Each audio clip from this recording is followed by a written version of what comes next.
जय हिंद students, welcome to my channel. आज हम इस वीडियो के माध्यम से देखेंगे क्लास 8 का इकाई 1 अध्याय 1 होगा, संसाधन होगा। और ये हमारी जो पाठ्य पुस्तक है ये हमारी दुनिया है, यानी कि भूगोल। बिहार बोर्ड के 8वीं कक्षा का भूगोल विषय का संपूर्ण प्रश्नोत्तर यानी कि सभी प्रश्न एवं उत्तर इस वीडियो में होंगे, तो आप लोग ध्यानपूर्वक देखेंगे। उससे पहले आप लोग वीडियो को लाइक कर दें, और क्योंकि लाइक करना बाद में भूल जाते हैं। और चैनल पे नए हैं या अभी तक आपने सब्सक्राइब नहीं किए हैं तो प्लीज़ चैनल को सब्सक्राइब करके बेल आइकन का बटन दबा दें, जिससे कि हमारा सारा वीडियो आप तक सीधा पहुँच सके। तो चलिए स्टूडेंट, चलते हैं क्वेश्चन की तरफ।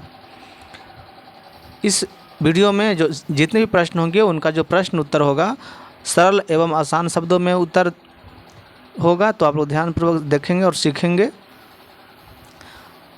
प्रश्न पहला है, बहु वैकल्पिक प्रश्न दिया गया है और पहला प्रश्न है सही विकल्प को चुनें। पहला प्रश्न में है कि इनमें से कौन एक प्राकृतिक संसाधन है। यहाँ पर दिया गया है पंचायत भवन, विद्यालय, भूमि, हवाई अड्डा। तो प्राकृतिक संसाधन, ये देखिए सबसे मानव निर्मित है, ये सब लोग बनाते हैं, लेकिन जो भूमि है ये मानव निर्मित है। तो इसका आंसर ग यानी कि भूमि हो जाएगा। नेक्स्ट प्रश्न है, इनमें से कौन प्राकृतिक संसाधन नहीं है। देखिए यहाँ पे प्राकृतिक संसाधन कौन नहीं है पूछा जा रहा है, इस पर ध्यान दीजिएगा। सूरज है नहीं है, कि मिट्टी नहीं है, कि जाल नहीं है, कि हवाई जहाज़ नहीं है। जल यहाँ पे है, जाल नहीं है, जल लिखा गया है। ये तो देखिए यहाँ पे इसमें प्राकृतिक संसाधन नहीं है, तो ये हवाई जहाज़ नहीं है। सूरज, मिट्टी, जल, तो ये क्या है, प्राकृतिक संसाधन है। चलते हैं नेक्स्ट प्रश्न की तरफ। तीसरा प्रश्न दिया गया है, केरल में पाए जाने वाले थोरियम किस प्रकार के संसाधन का उदाहरण है। निजी, कि नवीकरणीय, कि संभाव्य, कि जैव रसायन।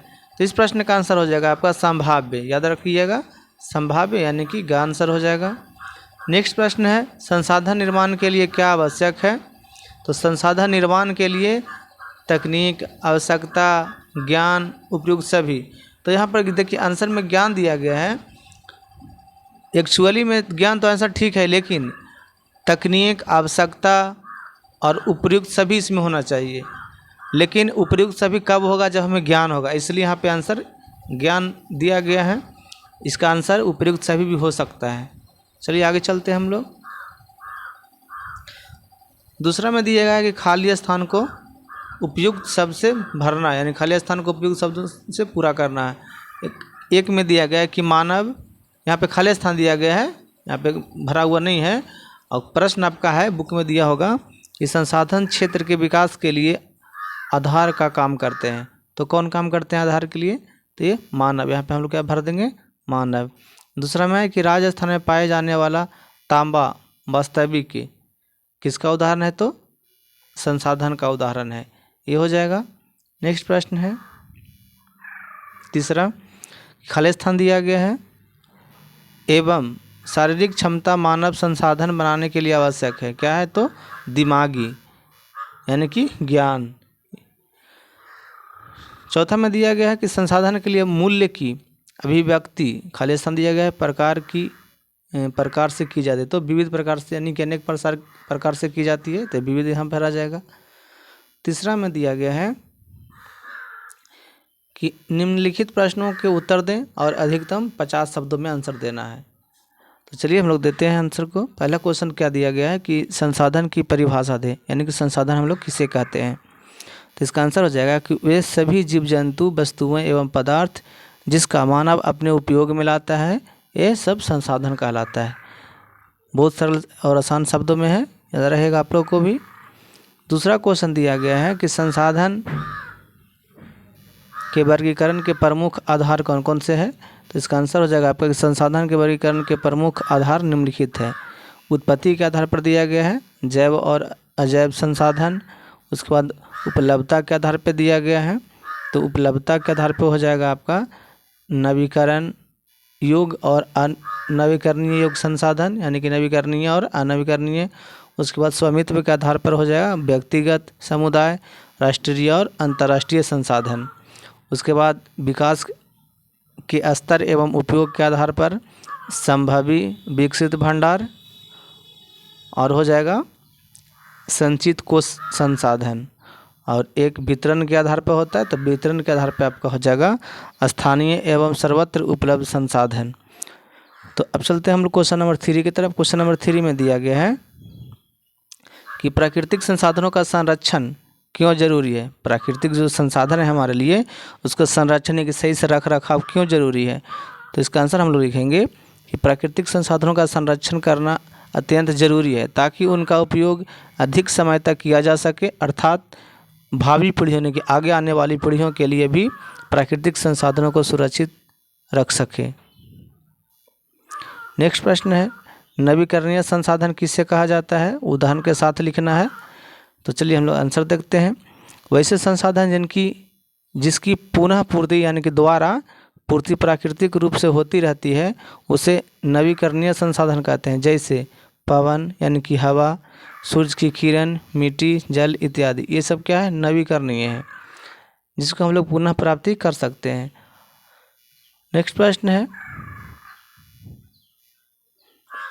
प्राकृतिक संसाधनों के वितरण में असमानता के प्रमुख कारणों को लिखें। तो इसका आंसर हो जाएगा आपका प्राकृतिक संसाधनों के वितरण पर भू आकृतियों, जलवायु, ऊंचाई, वनस्पति इत्यादि जैसे अनेक भौतिक कारणों का प्रभाव पड़ता है। पृथ्वी पर इन सभी कारकों में विभिन्नता होने के कारण संसाधनों का वितरण में असमानता होती है। उसके बाद हम लोग देखेंगे नेक्स्ट चौथा में दिया गया है कि निम्नलिखित प्रश्नों के उत्तर दें और अधिकतम 200 शब्द में लिखना है। यानी कि ये लॉन्ग प्रश्न हुआ, इससे पहले जो हम करवा रहे थे वो लघु उत्तरीय प्रश्न था और ये दीर्घ उत्तरीय प्रश्न में आएगा। तो चलिए हम लोग देखते हैं। पहला प्रश्न है कि प्राकृतिक संसाधनों का वर्गीकरण उपयुक्त उदाहरण के साथ प्रस्तुत करें। इससे पहले आप लोग वीडियो को लाइक नहीं किए हैं तो प्लीज़ वीडियो को लाइक कर दें, अपने दोस्तों के पास शेयर कर दें, और अभी तक चैनल को सब्सक्राइब नहीं किए हैं तो प्लीज़ चैनल को सब्सक्राइब करके बेल आइकन का बटन दबा दें। तो चलिए अब इसका हम लोग उत्तर देखते हैं। विकास एवं उपयोग की दृष्टि से प्राकृतिक संसाधन 2 प्रकार के होते हैं। पहला वास्तविक संसाधन यानी कि पश्चिम एशिया का पेट्रोलियम, ऑस्ट्रेलिया का सोना, झारखंड का अभ्रक, मध्य प्रदेश का मैग्नीज एवं राजस्थान का तांबा इत्यादि इसके अंतर्गत आएगा। और दूसरा संभाव्य संसाधन जो केरल में मिलने वाला थोरियम, लद्दाख में पाए जाने वाला यूरेनियम इत्यादि हो जाएगा। उत्पत्ति के आधार पर देखते हैं। उत्पत्ति के आधार पर प्राकृतिक संसाधनों के 2 प्रकार होते हैं। पहला जैविक संसाधन, इसके अंतर्गत पेड़ पौधे, वन, जीव जंतु इत्यादि आते हैं। और दूसरा अजैविक संसाधन, इसके अंतर्गत क्या खनिज, चट्टान, मिट्टी, भूमि, खेत, तालाब, नदी, झील इत्यादि आते हैं। अब देखते हैं हम लोग उपलब्धता के आधार पर। उपलब्धता के आधार पर हो जाएगा प्राकृतिक संसाधन 2 प्रकार के। पहला हो जाएगा नवीकरणीय संसाधन, जिसके अंतर्गत सूर्य की किरणें एवं पवन यानी कि हवाएं इत्यादि आएंगी। और दूसरा अनवीकरणीय संसाधन जो कोयला, पेट्रोलियम, अभ्रक इत्यादि आएंगे इनके अंतर्गत। उसके बाद देखिए स्वामित्व के आधार पर। स्वामित्व के आधार पर संसाधन 4 प्रकार के होते हैं। पहला व्यक्तिगत संसाधन, भूखंड, घर व अन्य जायदाद, बाग बगीचा, तालाब, कुआं इत्यादि जिन पर व्यक्ति निजी स्वामित्व रखता है।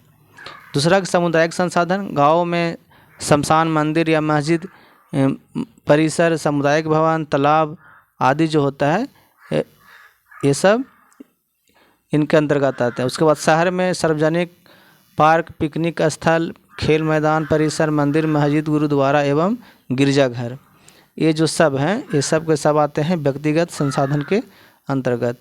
नेक्स्ट है राष्ट्रीय संसाधन। राष्ट्रीय संसाधन में जाएगा किसी राजनीतिक सीमा के अंतर्गत भूमि, खनिज पदार्थ, जल संसाधन व वन्य जीव एवं समुद्री जीव यानी कि जो 200 किलोमीटर महासागरीय क्षेत्र के अंदर तक होता है राष्ट्रीय संसाधन है।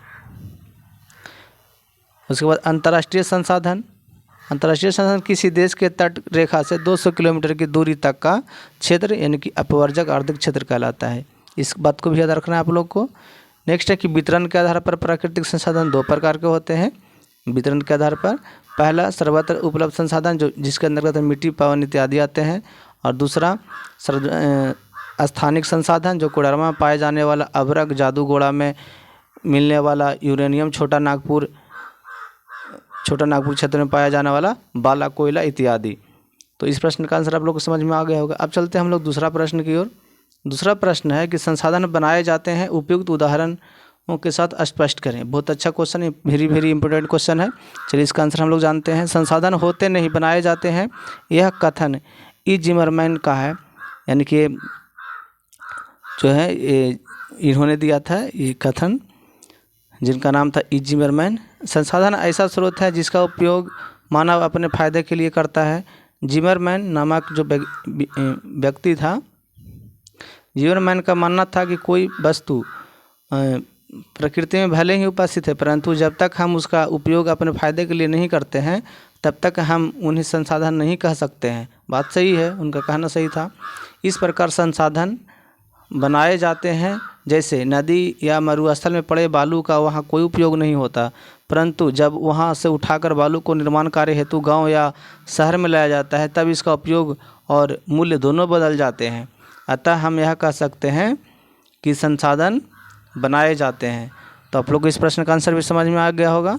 नेक्स्ट प्रश्न है कि जल संरक्षण की आवश्यकता पर प्रकाश डालें, यानी कि जल जो हम लोग जल का संरक्षण की रख रखाव बचाव कैसे करेंगे, इसकी आवश्यकता पर हम लोग व्याख्या करेंगे, यानी कि प्रकाश डालेंगे। चलिए देखते हैं हम लोग। बिना संसाधन के मानव जीवन की कल्पना भी नहीं की जा सकती है। बिना संसाधन के मानव जीवन की कल्पना भी नहीं की जा सकती, परंतु इन संसाधनों में उपयोग की तकनीक, ज्ञान एवं उन संसाधनों की आवश्यकता का होना आवश्यक है। मनुष्य ने अपनी आवश्यकताओं पूर्ति के लिए संसाधनों का अत्यधिक दोहन किया है। क्या किया है? दोहन मतलब कि बर्बाद किया है। हमने इसका इस्तेमाल तो किया ही है, इसे इस प्रकार दूषित भी कर दिया है कि वे आज सीधे उपयोग के लायक नहीं रह गए हैं। यही नहीं, हमने कई संसाधनों जैसे कोयला, पेट्रोलियम इत्यादि का इतना अधिक खनन और उपयोग किया है कि इनके भंडार धीरे धीरे समाप्ति की ओर है। भविष्य में इनके भंडार खत्म होने की पूरी संभावना है। मानव के लिए इनका होना भविष्य में भी उतना ही जरूरी है जितना कि आज। मानव जीवन सतत चलता रहे, इसके लिए यह जरूरी है कि हम इन अमूल्य प्राकृतिक संसाधनों का समुचित उपयोग सुनिश्चित कर इन्हें भावी पीढ़ियों के लिए संरक्षित करें।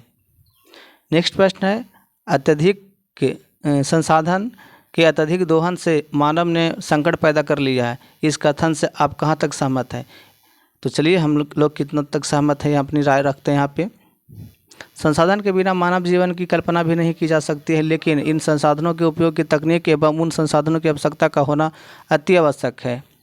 मनुष्य ने अपनी आवश्यकता पूर्ति के लिए प्राकृतिक संसाधनों का अत्यधिक दोहन किया है। हमने इसका इस्तेमाल तो किया ही है, इसे इस प्रकार दूषित भी कर दिया है कि वे आज सीधे उपयोग के लायक नहीं रह गए हैं। नेक्स्ट देखते हैं इसी में।